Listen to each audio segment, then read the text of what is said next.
Phoenix মেমোর আজকের সাপ্তাহিক আলোচনায় আপনাদের জানাবো গত সপ্তাহের অত্যন্ত কিছু গুরুত্বপূর্ণ খবর।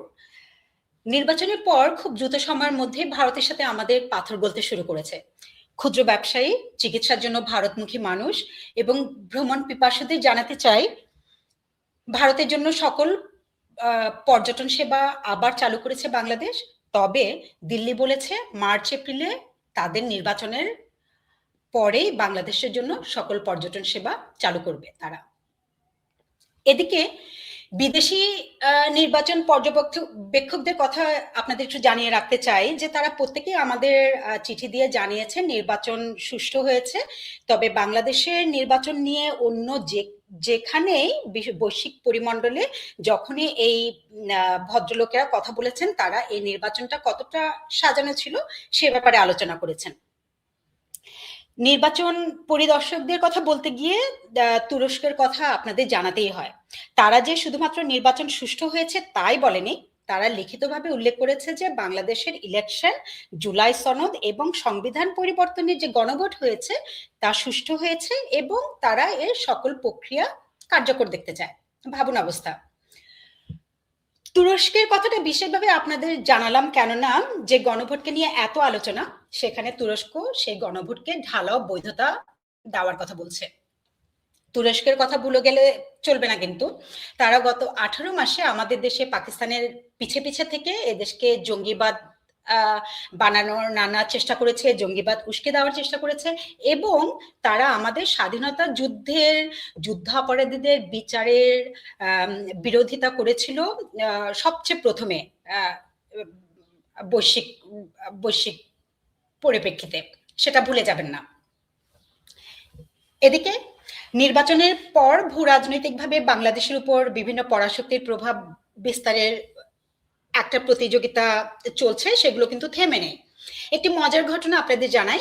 সম্প্রতি পররাষ্ট্রমন্ত্রী খলিলুর রহমান এবং পররাষ্ট্র উপমন্ত্রী শামা ওবায়দের সাথে চীনের রাষ্ট্রদূত ইয়াও ওয়েন এক সৌজন্য সাক্ষাৎকার করেন এবং সেখানে তিনি বলেন যে বাংলাদেশের দ্বিপক্ষীয় সম্পর্কের ক্ষেত্রে তৃতীয় কোনো দেশের হস্তক্ষেপ তিনি চান না, বেইজিং চায় না।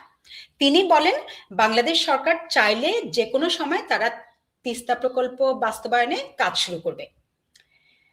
দর্শক, আপনারা কি মনে করতে পারেন কবে কোনো চীনা কূটনৈতিক এত স্পষ্টভাবে কথা বলেছে দেশের আভ্যন্তরীণ বিষয় নিয়ে? গত 18টি মাস ধরে চীন একবার বিএনপির পিছে পিছে ঘুরেছে, আরেকবার জামাত এনসিপির কাছে গেছে। দিন শেষে ভারত ও আমেরিকার সমঝোতায় বাংলাদেশের নির্বাচন ইঞ্জিনিয়ারিং নিয়ে বিএনপিকে ক্ষমতায় দেখে চীন এখন একটু দিশেহারা, নিজেদের উপস্থিতি জানানোর জন্য তারা মরিয়া হয়ে উঠেছে, তাই না? জি জনগণ, দেশের ভেতরে যখন লুটেরারা দেশটা ছিঁড়ে ভিড়ে খেতে চেষ্টা করে, তখন বাইরের শকুনেরাও যে নিজেদের ভাট বাটোয়ারা নিয়ে এরকম কামড়াকামড়ি শুরু করবে, সেটার আশ্চর্য হওয়ার মতো কি আছে? আন্তর্জাতিক পর্যায়ে আরো যদি গুরুত্বপূর্ণ খবর আপনাদের জানাতে চাই, তাহলে আমেরিকার সাথে তড়িঘড়ি করে করা বাণিজ্য চুক্তির কথা একটু বলতেই হয়। একটা ইন্টারেস্টিং ডেভেলপমেন্ট হয়েছে, আর সেটা হলো গত 21 ফেব্রুয়ারি যুক্তরাষ্ট্রের সুপ্রিম কোর্ট রায় দিয়েছে যে ট্রাম্প একতরফাভাবে বিশ্বজুড়ে যে শুল্ক আরোপের ঘটনা ঘটিয়েছে তার মাধ্যমে তিনি ফেডারেল আইন লঙ্ঘন করেছেন। এই রায়ের ভিত্তিতে এখন দুটি প্রশ্ন সামনে আসে। এক, ইতিমধ্যে যুক্তরাষ্ট্র এই নীতির প্রেক্ষিতে বিভিন্ন দেশ থেকে প্রায় $130 বিলিয়ন বেশি শুল্ক তারা নিয়ে নিয়েছে। তাহলে এই শুল্কগুলোর কি হবে? এবং 2 নম্বর প্রশ্ন, যাদের সাথে এই চুক্তি করা হয়েছে এবং প্রসেসিং এ আছে, যেমন ধরেন বাংলাদেশ, সে দেশগুলির সাথে এই চুক্তি এখন কিভাবে বাস্তবায়িত হবে বা পরবর্তী পদক্ষেপ কি হবে? অন্তর্বর্তীকালীন সরকার ক্ষমতা ছাড়ার আগে তড়িঘড়ি করে এই চুক্তি স্বাক্ষর করে এবং এরপর থেকে দেশের বিভিন্ন ব্যবসায়ী সমিতি এবং বাংলাদেশের উন্নয়ন মাপকাঠি পর্যবেক্ষণে রাখা সংস্থাগুলো যেমন সিডিপি যুক্তরাষ্ট্রের সাথে এই বাণিজ্য চুক্তির নানা অসঙ্গতি খুঁজে পেয়েছেন এবং বলেছেন যে এই চুক্তির কারণে আমাদের রফতানি বাড়বে না, উল্টো রাজস্ব হারাবে সরকার। বাংলাদেশ চেম্বার্স অফ ইন্ডাস্ট্রিজের লোকজন একই কথা বলছে। তারা বলছে যে এতে করে শুধুমাত্র রপ্তানি যে বাড়বে না তাই না, রাজস্ব যে হারাবে তাই না, বিদেশি বিনিয়োগে এর মধ্যে এর দ্বারা বাধাপ্রাপ্ত হবে। সেখানে এক মিটিংয়ে তারা বলেন যে বিভিন্ন অসম প্রতিশ্রুতির বিপরীতে কেবল থাকবে পাল্টা শুল্ক মওকুফের সুযোগ, কিন্তু সবকিছুর নিয়ন্ত্রণে থাকবে মার্কিনীদের, সবকিছুর নিয়ন্ত্রণ থাকবে মার্কিনীদের হাতে। এ বিষয়ে আমরা আগে অনেকবার আলোচনা করেছি। আগামী সপ্তাহে এ বিষয়ের উপর আরো বিস্তারিত আলোচনা করব। শোনার আমন্ত্রণ রইল। দর্শক, আন্তর্জাতিক পর্যায় ছেড়ে আমরা যদি একটু দেশের ভেতর ফেরত আসি এবার, তাহলে প্রথমে একটু নির্বাচন নিয়ে কথা বলতে হয়। গণভোট কতটা বৈধ, জুলাই সনদ কতটা বাস্তবায়িত হবে, আদৌ হবে কিনা, সেটা নিয়ে দেশের রাজনৈতিক দলগুলোর মধ্যে চলছে এক নীরব যুদ্ধ বা নিঃশব্দ যুদ্ধ বলতে পারেন। বিএনপি এখনো তাদের মতামত খুব স্পষ্ট করে বলছে না এ ব্যাপারে। তারা গণভোটের ব্যাপারে মত দিয়েছিল এবং যদিও তারা অনেকগুলো ক্ষেত্রে নোট অফ ডিসেন্ট দিয়ে রেখেছিল এবং তাদের উপরের দিকের নেতারা নির্বাচনের পরে এখন বলছেন যে তারা গণভোটে সম্মতি না দিলে নির্বাচন হতো না, এ কারণেই তারা গণভোটে সম্মতি দিয়েছিলেন। খুব গুরুত্বপূর্ণ কথা, একটু খেয়াল করবেন। অর্থাৎ বোঝা যাচ্ছে গণভোটে তাদের রাজি হওয়াটা এক ধরনের রাজনৈতিক ট্রিক ছিল। এখন যখন নির্বাচন হয়ে গেছে এবং গণভোটে হ্যাঁ জয়ী হয়েছে, জামাত এবং এনসিপির কথা হলো জুলাই সনদ অটোমেটিক্যালি কার্যকরী হওয়ার কথা। এর প্রেক্ষিতে বিএনপির অবস্থান হলো জনগণের রায়কে তারা কোনোভাবে অস্বীকার করতে চায় না, তবে জুলাই সনদ বাস্তবায়িত হবে কি হবে না সেটা সংসদে সিদ্ধান্ত হবে। খুবই লজিক্যাল এবং চিন্তিত পদক্ষেপ বিএনপির, উই মাস্ট সে। এরপর সংবিধানের সঙ্গে সাংঘর্ষিক বলে জুলাই সনদ বাতিল চেয়ে একটি রিটও করা হয়েছে এবং আদালত এর শুনানির তারিখ দিয়েছে এই আসছে মার্চের 1 তারিখে। জামাত, বিএনপি এবং তথাকথিত জুলাই যোদ্ধারা এখন এক মহাভীতির মধ্যে রয়েছে বিএনপির এই অবস্থানে, কারণ তারা জানে জুলাই সনদ বাস্তবায়িত না হওয়া মানে তাদের তথাকথিত জুলাই জঙ্গি আন্দোলন পুরো পানিতে ভেসে যাওয়ার মতো অবস্থা। নিজেদের জঙ্গি তৎপরতার সাথে সাধারণ মানুষকে ভুলিয়ে যে হত্যাকাণ্ড তারা চালিয়েছে সবকিছু তো ভেস্তে যাবেই, তার উপর তাদের দায় মুক্তির যে ব্যাপারটি তারা শেষ সময়ে জোর করে জুলাই সনে ঢুকিয়েছিল সেটাও কিন্তু আর কার্যকর থাকবে না। তাহলে কি হচ্ছে ব্যাপারটা? জুলাই অগস্টে যত ধরনের হত্যা এবং ধ্বংসযজ্ঞ চলেছে তার সবকিছুর বিচার হবে, তাই না? যেটা শেখ হাসিনাও চেয়েছিলেন এবং তিনি আন্তর্জাতিকভাবে সেটা শুরুও করতে চেয়েছিলেন। এই যে শেখ হাসিনার বিরুদ্ধে এত হত্যার অভিযোগ আসছে, তাহলে কেনই বা 5 অগস্টের পরে সকল হত্যা এবং হত্যাযজ্ঞের জন্য দায় মুক্তি চাওয়া হচ্ছে? কেনই বা কেবল বেঁধে দেওয়া সময়ের মধ্যে ঘটা হত্যাকাণ্ডগুলোর বিচার চাওয়া হচ্ছে? প্রশ্নগুলো খুব সহজ না হলেও উত্তরটা কিন্তু একেবারেই সহজ, তাই না দর্শক? বাংলাদেশে একটা জঙ্গি হামলা হয়েছিল। একবার শুধু ভাবুন, এই জুলাই সনদকে বাস্তবায়নের জন্য যে গণভোট করা হলো, কি পরিমাণ রাষ্ট্রীয় টাকা সেখান থেকে অপচয় হলো। দায়মুক্তি, জুলাই সনদ এ আলোচনাগুলো যখন তুঙ্গে, তখন আমরা হঠাৎ করে লক্ষ্য করছি পুলিশ হত্যাকাণ্ডের বিচার নিয়ে বেশ সরব হয়ে উঠছে সব জায়গায়। স্বরাষ্ট্র মন্ত্রণালয় ও পুলিশ সূত্র বলেছে নতুন সরকার দায়িত্ব নেওয়ার পর পুলিশের স্থাপনায় হামলা ও সদস্যদের হত্যার বিষয়টি আলোচনায় আসে।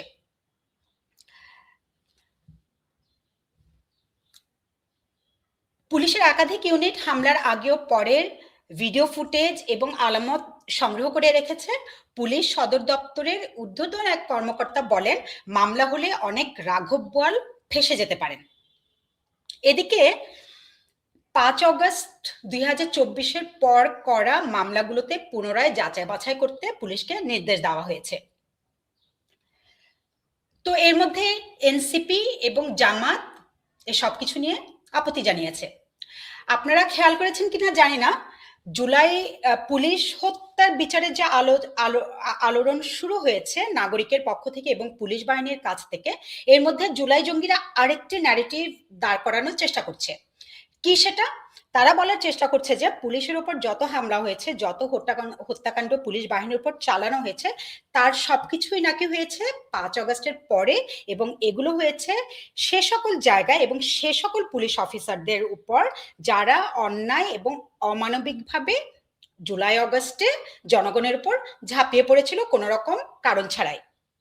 মানে পরবর্তীতে যে পুলিশের উপর হামলা হয়েছে 5 আগস্টের পরে, তা প্রতিশোধ হিসেবে হয়েছে, এবং এ কারণেই পুলিশ হত্যার বিচার হওয়াটা উচিত নয়।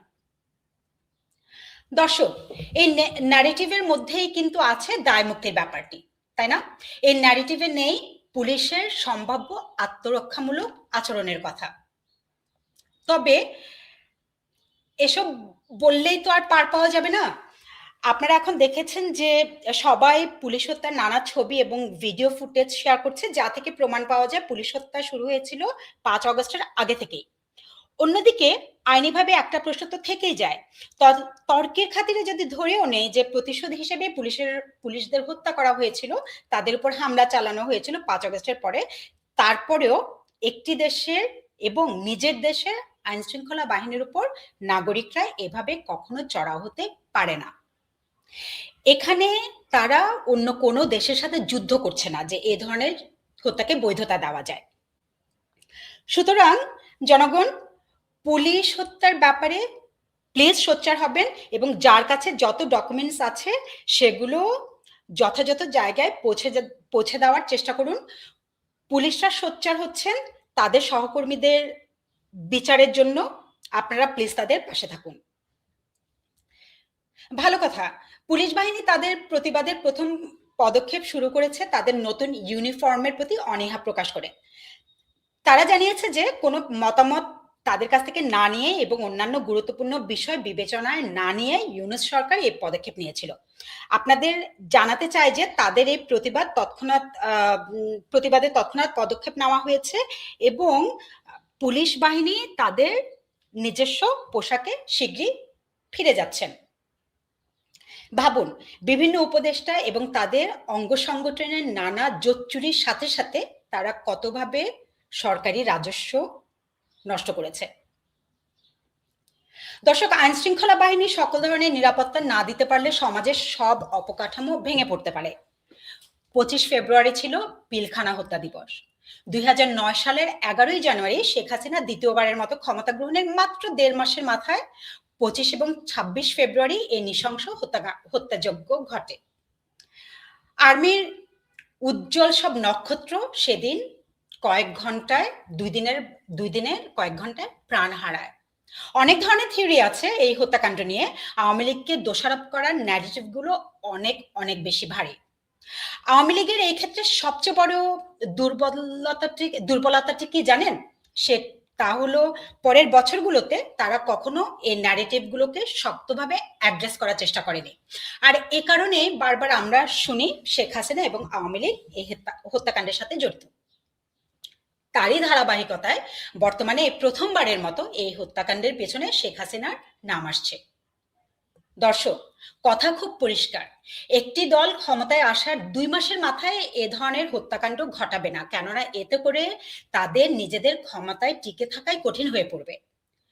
কথা খুব পরিষ্কার দর্শক, যে এ ধরনের একটি হত্যাকাণ্ড ঘটালে সহজেই সরকারি দলের টিকে থাকাটা নড়বড়ে করে ফেলা যায়।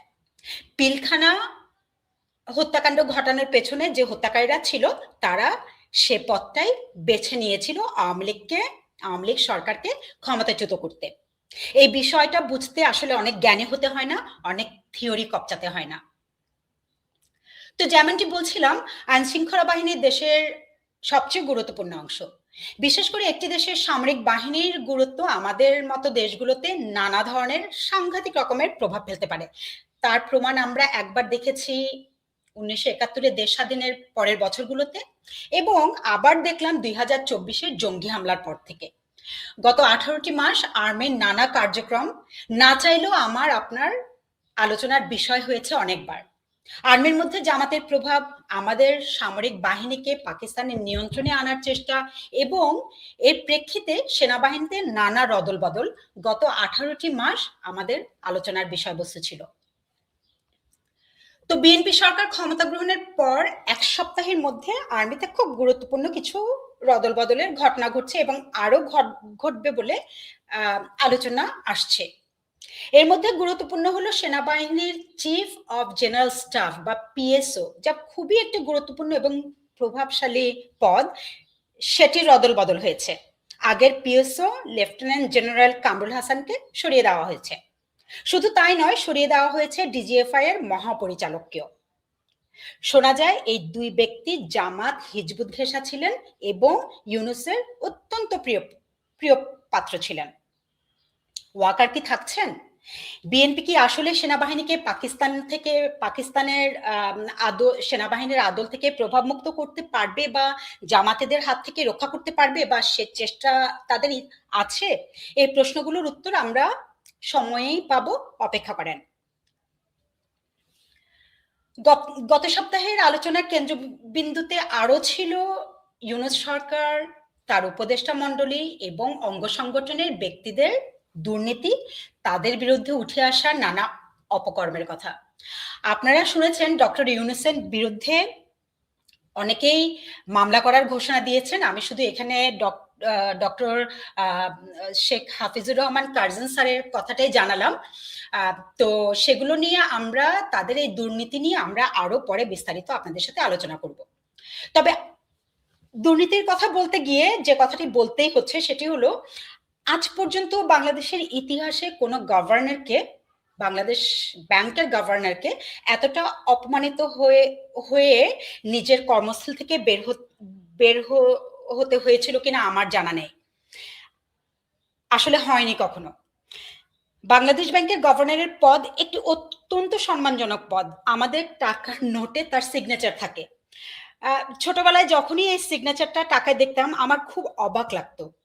টাকায় যে মানুষ সই করে সে ব্যক্তিটি না জানি কেমন ব্যক্তি। সেই সম্মানের পদে অধিষ্ঠিত ছিলেন ডক্টর ইউনূসের প্রিয় মানুষ ডক্টর আহসান এইচ মনসুর। মনসুর সাহেবকে কোনো রকমের পদত্যাগের নোটিশ দেওয়া হয়নি, কোনো রকমের সুযোগ দেওয়া হয়নি সম্মানজনকভাবে পদত্যাগ করার। তিনি পত্রিকায় পড়েছেন যে নতুন গভর্নরকে নিয়োগ দেওয়া হয়েছে এবং সেটি পড়ে তিনি নিশ্চুপে নিজের কর্মস্থল থেকে সরে গিয়েছেন। দর্শক, নতুন টাকা ছাপানো হয়েছে শুনেছিলাম অনেকদিন থেকেই, যেখানে জুলাই সন্ত্রাসের নানা রুচিহীন শিল্পকর্ম থাকবে বলে শুনেছি, আবু সাইদের মতো জঙ্গিদের ছবি থাকবে শুনেছি। আমি বিএনপির কাছ থেকে আশা করব এই নোট, এবং বিশেষ করে সেই নোটগুলোতে যদি মনসুর সাহেবের সিগনেচার থাকে, তাহলে বিএনপি যেন পদক্ষেপ নেয় এই নোটগুলো বাজারে না ছাড়ার। ইতিহাসের কলঙ্কের সাথে তারা যেন নিজেদের আর না জড়ান। তো শেষ করার আগে আওয়ামী লীগের বর্তমান পরিস্থিতি নিয়ে আপনাদের একটু জানাতে চাই। বাংলাদেশের বিভিন্ন জেলায় আইনজীবী সমিতির নির্বাচনে আওয়ামী লীগের আইনজীবীরা অন্যান্য দলগুলোকে পিছনে ফেলে জয়লাভ করছে। নোয়াখালী, সিলেট, সুনামগঞ্জ, ময়মনসিংহ সহ জেলা আইনজীবী সমিতির নির্বাচনে সভাপতি পদ সহ বিভিন্ন পদে আওয়ামী লীগপন্থী আইনজীবীরা এগিয়ে আছেন। এদিকে গত আলোচনায় আপনাদের বলেছিলাম আওয়ামী লীগের তৃণমূলের নেতাকর্মীরা আওয়ামী লীগের বিভিন্ন অফিস খোলার চেষ্টা করছে, জয় বাংলা স্লোগান দিচ্ছে, বঙ্গবন্ধু এবং শেখ হাসিনার ছবি টাঙাচ্ছে। পরে আমাদেরকে অনেকেই বলেছেন যে এগুলো ভোটের বিনিময়ে হয়েছে। বিএনপির নেতাকর্মীরা এসব অফিস খোলার বিনিময়ে আওয়ামী লীগের নেতাকর্মীদের ভোট কিনেছেন। সন্দেহ আছে? অবশ্যই না। ভয়ে প্রাণ বাঁচাতে, পরিবার বাঁচাতেও আওয়ামী লীগের কিছু সংখ্যক ভোটার বিএনপিকে ভোট দিয়েছেন, এতে কোনো সন্দেহ নেই। কিন্তু দর্শক, একটু চিন্তা করুন তো, বিএনপির সাথে এই নেগোসিয়েশন যখন তারা করছিল, তাদের মাথায় অনেক কিছুর মধ্যে পার্টি অফিস খোলার ব্যাপারটিও প্রাধান্য পেয়েছে, তাই না? সবচেয়ে বড় কথা, বিএনপিকে কি তারা চেনে না? ভোটের জন্য বিএনপি পার্টি অফিস খোলার নিশ্চয়তা দিলেও এই কথা যে বিএনপি যে কোনো সময় বরখেলাপ করতে পারে, এটাও কি আওয়ামী লীগের নেতাকর্মীদের মাথায় ছিল না? তারা কি সেটা জানতো না? জানতো। কিন্তু সবকিছু জেনেই কিন্তু তারা নিজের দলের জন্য পার্টি অফিস খোলার মতো এরকম একটা দাবি, এরকম একটা নিশ্চয়তা বিএনপির কাছ থেকে আদায় করে নেওয়ার চেষ্টা করেছে। এবং জীবনের ঝুঁকি নিয়ে নিজেদের চেহারা দেখিয়ে অফিসগুলো খুলেছে। একটা দলের প্রতি তৃণমূলের কতটা ভালোবাসা থাকলে হাজার প্রতিকূলতার মধ্যেও তারা এই জিনিসগুলো চিন্তা করে বলুন। আপনাদের একটা ঘটনা জানালে খুব মজা পাবেন যে বাংলাদেশ আওয়ামী লীগের প্রধান কার্যালয়ে যে 4 জন খেটে খাওয়া মানুষ পতাকা উড়িয়েছিলেন এবং জাতীয় সঙ্গীত গেয়েছিলেন, তাদের একজনের সাথে আমার এক বন্ধুর দেখা হয়েছে ঢাকা থেকে আরেকটি দূরবর্তী জেলায়, অনেক দূরবর্তী জেলায় এবং বাংলাদেশের আরেকটি জেলায়। তিনি জানান যে এই 4 জনের একজন, যার সাথে আমার বন্ধুর দেখা হয়েছিল, তিনি জানান যে তারা কয়েকজন আছেন যাদের কাজই হলো দেশের বিভিন্ন জেলায় গিয়ে ঝটিকা মিছিল করা, জয় বাংলা স্লোগান দেওয়া।